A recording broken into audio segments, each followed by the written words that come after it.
আজকে আমি কচুরলতি রান্না করব। কচুরলতি যদি এইভাবে রান্না করা হয়, এই কচুরলতি দিয়ে কিন্তু এক থালা ভাত খাওয়া হয়ে যায়। তাহলে দেখে নাও আমি কচুরলতিটা কিভাবে রান্না করলাম।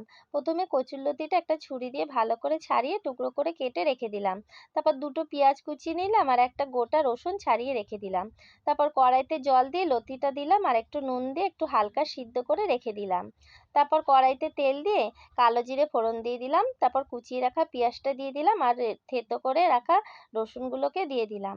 আর দুটো কাঁচা লঙ্কা চিড়েও দিলাম। তারপর একটু ভাজা ভাজা করে নিয়ে কচুরলতিটাকে দিয়ে দিলাম। তারপর পরিমাণ মতো নুন হলুদ দিয়ে কচুরলতিটা ভালোভাবে একটু ভাজা ভাজা করে নিলাম। তারপর দিয়ে দিলাম সামান্য একটু সর্ষে বাটা আর একটু লঙ্কার গুঁড়ো দিয়ে ভালোভাবে নাড়িয়ে চাড়িয়ে নিলাম। তারপর একটু সামান্য চিনি ছড়িয়ে দিলাম। তৈরি হয়ে গেল কচুরলতি।